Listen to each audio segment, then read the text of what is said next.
What's up, world? It's your boy AP.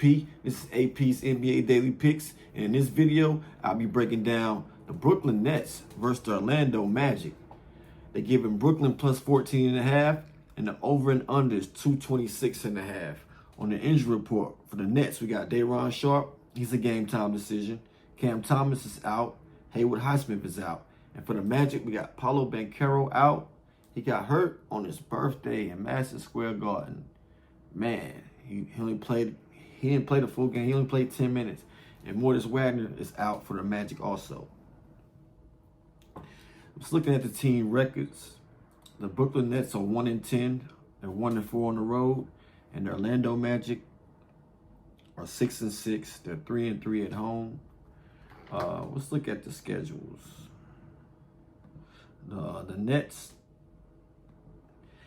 they don't play again until Sunday. They play against Washington at Washington. I think this may be a little bit of a look-ahead spot for the Nets also. I think they're looking forward to going to play against Washington to probably finally get them a win. They just know what they're up against the Orlando Magic. Orlando Magic schedule, I think they want to carry the momentum in. On Sunday, they play the Houston Rockets, and they got a great win from New York. I think that win carries over, and I also think they'll try to triumph and definitely hold Banchero down and really blow this game out the water. I'm just gonna go through my notes.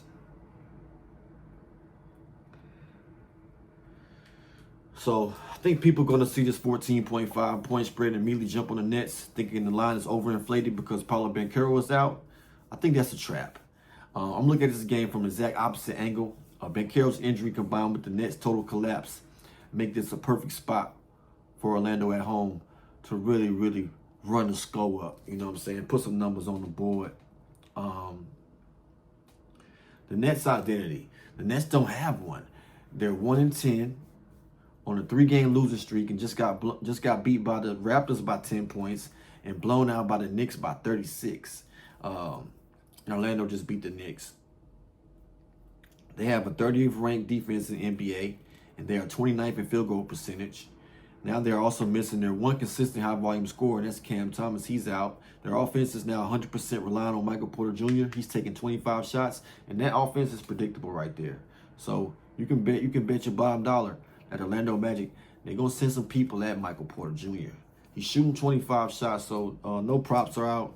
So, you know, if his prop line is at 16.5, probably up more than that. I mean, he's shooting that many shots.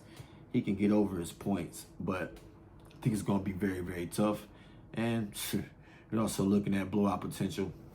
The Magic's identity. Let's look what the Magic do well. The Magic, they know who they are. They're a tough, physical, defensive first team. They're ranked 10th in the NBA in defensive rating, and they just win the Madison Square Garden and beat the red-hot Knicks without Banchero in the second half. I think the Nets are a team, they're just giving up. The Magic, they proved that one player cannot beat them, and Michael Porter Jr. by himself cannot beat them. I mean, no disrespect to the other Nets role players. I do like the way Nick Claxton plays. I think, you know, they just need some new pieces. They're just rebuilding.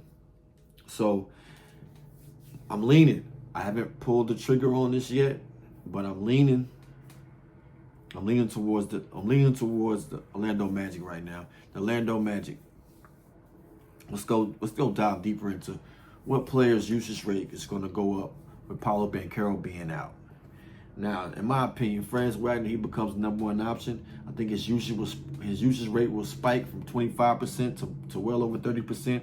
He just dropped 28 points on a good Knicks defense against the Nets league worst defense. I think he has a mismatch. Also, I think Desmond Bane, he steps up in this moment. He should be seeing an opportunity right now. Banchero being out, I think this is his moment to show his worth. He moves from a 3-and-D guy to the primary number 2 scorer and secondary playmaker. He just had 22 points and 8 assists against the Knicks.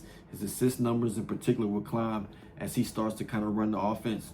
And Jalen Suggs, his role as a scorer, an on-ball pest, will increase, and he'll get more shots and opportunity to create. Key mismatches right here. The Nets offense versus the Magic's defense. Let's get into this. The Nets offense are ranked 24th. It's now just a Michael Porter show. The Magic are built to stop this. They will use their length. They'll start Jonathan Isaac or either Tristan Silver at the 4. Both are long, disruptive defenders. And they can throw Suggs and Anthony Black at him on the perimeter too, whenever Michael Porter Jr. on the perimeter. So you're going to have to fight for every single point.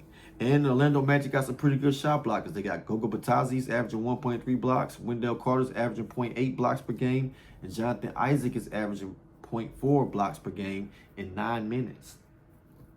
So the Magic offense versus the Nets defense. Let's look how that breaks down. The Nets, like I said, 30th in defense. They don't have a single plus defender on the floor who can handle Franz Wagner. Michael Porter Jr., he's averaging 23.1 points per game. Gets it all on offense. He's not going to be able to really defend. And the Nets bench is one of the worst in the league. While the Magic second unit with Batadze, Black, and Silver, they see success. Let's look at the rebounding and second chance points. The Nets are a terrible defensive rebounding team. They get 38.8 total rebounds. They're 30th in the league. The Magic are a great offensive team.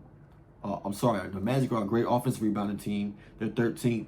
Wendell Carter Jr. and Goga Batadze are going to have a field day on the glass with putbacks.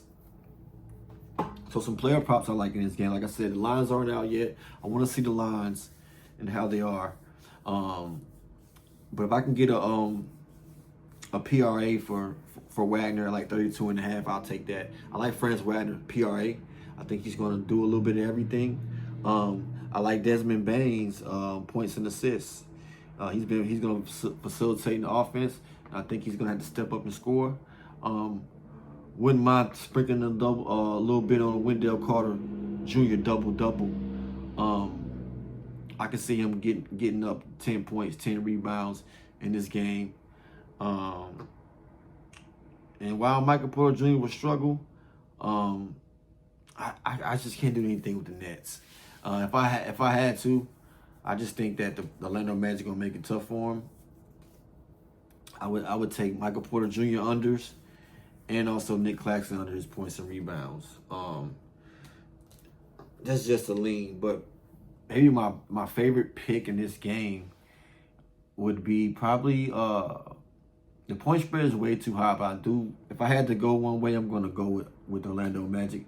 I do think it's gonna be a blowout, and I would like Franz Wagner. We've seen him step up. See, this team, they know what to do in this situation. Banchero was out last year, so they got some experience playing without Banchero, and Franz Wagner's gonna step up. I like Franz Wagner PRA in this game right here.